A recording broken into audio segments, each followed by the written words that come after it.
Hello and most welcome to all of you again. जैसा कि कल हमने बताया था कि आज हमारा जो टॉपिक रहेगा वो संविधान के भाग 1 से संबंधित होगा और संविधान के भाग 1 में अनुच्छेद 1 से लेकर के अनुच्छेद 4 तक की चर्चा की गई है और इसी के तहत हम राज्यों के पुनर्गठन संबंधी मामलों के ऊपर भी चर्चा करेंगे। संविधान का भाग 1 संघ और उसके राज्य क्षेत्र से संबंधित है और इसी के तहत अनुच्छेद 1 में यह वर्णित है कि इंडिया अर्थात भारत राज्यों का एक संघ होगा और भारतीय क्षेत्र के अंतर्गत 3 तरीके के क्षेत्रों को सम्मिलित किया जाता है, यानी कि भारतीय क्षेत्र को 3 श्रेणियों में डिवाइड किया जा सकता है, जिसमें पहला राज्य क्षेत्र, दूसरा संघ क्षेत्र और तीसरा ऐसे क्षेत्र जिनको भारत सरकार द्वारा कभी भी अधिग्रहित किया जा सकता है। और वहीं अनुच्छेद 2 संसद को यह अधिकार देता है कि वो नए राज्यों को भारत के संघ में शामिल करें और नए राज्यों का गठन करें। इस अनुच्छेद में ऐसे क्षेत्रों की बात की जाती है जो पहले से भारतीय संघ में मौजूद नहीं हैं, यानी कि यह अनुच्छेद बाहरी क्षेत्रों को भारतीय संघ में प्रवेश और उनके गठन से संबंधित है। इसके बाद अनुच्छेद 3 संसद को यह अधिकार देता है कि वह भारतीय संघ के किसी भी राज्य में 2 या 2 से अधिक राज्यों को मिलाकर या उनको अलग करके नए राज्यों का निर्माण कर सकता है।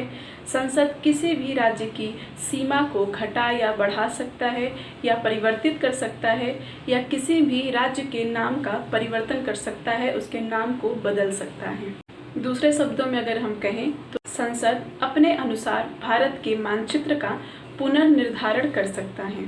और वहीं संविधान के भाग 1 का अंतिम अनुच्छेद 4 यह प्रावधान करता है कि अनुच्छेद 2 और 3 में वर्णित तथ्यों का कानून साधारण बहुमत या फिर किसी भी साधारण विधायी प्रक्रिया द्वारा पारित कराया जा सकता है।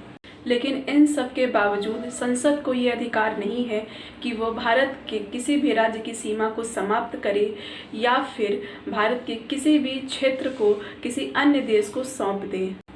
हालांकि ये कार्य केवल संविधान के अनुच्छेद 368 में संशोधन करके ही किया जा सकता है। बात करें अनुच्छेद 368 की तो इसके तहत संसद को संविधान तथा इसकी प्रक्रियाओं को संशोधित करने की शक्तियां देता है और संसद संविधान में नए उपबंधों को जोड़कर या फिर किसी पुराने उपबंध को हटाकर या बदलकर संविधान में संशोधन कर सकती है। हालांकि इसके तहत भी संसद संविधान के मूल ढांचे में कोई परिवर्तन नहीं कर सकता और यह सिद्धांत केशवानंद भारती बनाम केरल राज्य 1973 के केस के बाद प्रतिपादित हुआ था।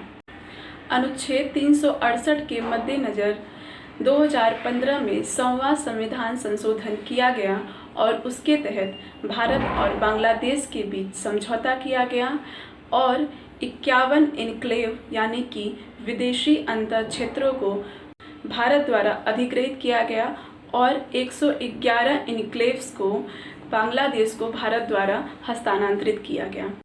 इस प्रकार ये तो रहे संविधान के अनुच्छेद 1 से 4 तक के प्रावधान। इसके बाद इसी के तहत राज्य पुनर्गठन के बारे में हम चर्चा करेंगे। जैसा कि हम सभी जानते हैं कि वर्तमान में भारत में हमारे देश में कुल 28 राज्य और 9 केंद्र शासित या संघ शासित प्रदेश मौजूद हैं, शामिल हैं। तो इसी क्रम में हम इनके उद्भव और गठन संबंधित तथ्यों को देखेंगे। आज़ादी के पश्चात दक्षिण क्षेत्र से भाषाई आधार पर राज्यों के गठन की काफ़ी ज़्यादा मांग की जा रही थी और इसके लिए जन आंदोलन भी किए जा रहे थे और इसी के तहत जून 1948 में एस.के. धर की अध्यक्षता में धर आयोग का गठन किया गया, जिसके रिपोर्ट दिसंबर 1948 में पेश की गई और इस रिपोर्ट में भाषाई आधार के बजाय प्रशासनिक आधार पर राज्यों के पुनर्गठन की सिफारिश की गई, जिसका बाद में काफ़ी ज़्यादा विरोध किया गया और इसी विरोध के परिणाम स्वरूप दिसंबर 1948 में ही एक नया समिति JVP समिति, जिसके सदस्य थे पंडित जवाहरलाल नेहरू, सरदार वल्लभ भाई पटेल और पट्टाभी सीतारमैया, यानी कि इन्हीं के नाम से JVP समिति का दिसंबर 1948 में गठन किया गया और इस समिति की रिपोर्ट अप्रैल 1949 में आई और इस समिति ने भी भाषाई आधार पर राज्यों के पुनर्गठन को पूरी तरीके से खारिज कर दिया।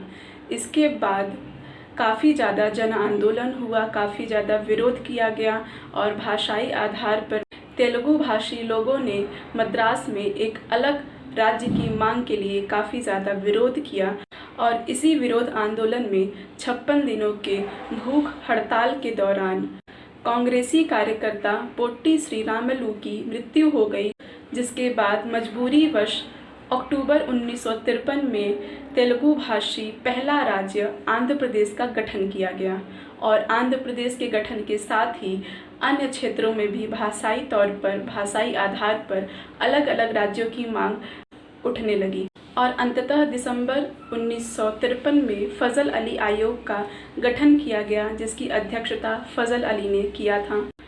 इस आयोग का रिपोर्ट वर्ष 1955 में आया और इसी के सिफारिशों के तौर पर, इसी के सिफारिशों के आधार पर 7वां संविधान संशोधन और राज्य पुनर्गठन अधिनियम 1956 के द्वारा 1 नवंबर 1956 को 14 राज्य और 6 संघ शासित प्रदेश अस्तित्व में आए और वर्ष 1956 के बाद क्रमशः वर्ष 1960 में गुजरात 15वां राज्य, 1963 में नागालैंड 16वां राज्य, 1966 में हरियाणा 17वां राज्य, 1971 में हिमाचल प्रदेश 18वां राज्य, 1972 में 3 राज्य मणिपुर 19वां, त्रिपुरा 20वां और मेघालय 21वां राज्य बना।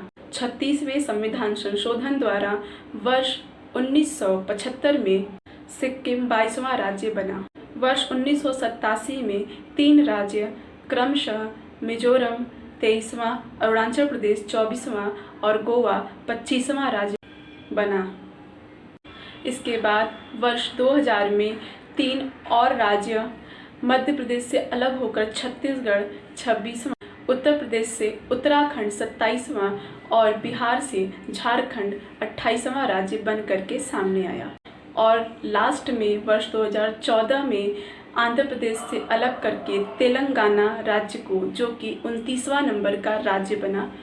हालांकि जम्मू कश्मीर के राज्य का दर्जा वापस लेने के बाद उसे 2 संघ शासित क्षेत्रों जम्मू कश्मीर और लद्दाख में डिवाइड कर दिया गया और अंततः हमारे पास कुल 28 राज्य और 9 संघ शासित प्रदेश वर्तमान में विद्यमान हैं। इन सभी के साथ संसद द्वारा कुछ राज्यों के नामों में भी परिवर्तन किया गया, जिसमें सबसे पहला परिवर्तन हमारे उत्तर प्रदेश के नाम में हुआ था। उत्तर प्रदेश का वर्ष 1950 से पूर्व संयुक्त प्रांत नाम था और वर्ष 1950 में इसका नाम उत्तर प्रदेश रखा गया। 1969 में मद्रास का नाम तमिलनाडु रखा गया। 1973 में मैसूर का नाम कर्नाटक रखा गया। लक्षद्वीप, मिनिकॉय, अमिनी दीवी का नाम लक्षद्वीप रखा गया। 1992 में दिल्ली का नाम बदल करके राष्ट्रीय राजधानी क्षेत्र दिल्ली यानी कि दिल्ली NCR रखा गया। वर्ष 2006 में उत्तरांचल का नाम उत्तराखंड और इसी सन में पांडिचेरी का नाम पुदुचेरी रखा गया। इसके बाद वर्ष 2011 में उड़ीसा का नाम बदल करके ओडिशा किया गया। तो इस प्रकार आज के इस पूरे डिस्कशन में हमने संविधान के भाग 1 और उसके चारों अनुच्छेदों के ऊपर चर्चा किया और उसी के तहत हमने राज्य के पुनर्गठन का इतिहास देखा और कब कब कौन कौन से राज्य बने और हमारा 28 राज्य और 9 केंद्र शासित प्रदेशों का पूरा गठन कब कब हुआ, इसके ऊपर हमने चर्चा की और इसके साथ ही हमने कुछ राज्यों के नामों के परिवर्तन को भी देखा। तो ये रहा हमारा आज का पूरा डिस्कशन। नेक्स्ट कल हम संविधान के भाग 2 यानी कि नागरिकता संबंधित तथ्यों के ऊपर चर्चा करेंगे। तो आज के वीडियो में सिर्फ इतना ही। अगर आपको वीडियो पसंद आई हो तो प्लीज़ वीडियो को लाइक करिए और चैनल को सब्सक्राइब करिए। Thank you so much for watching my videos.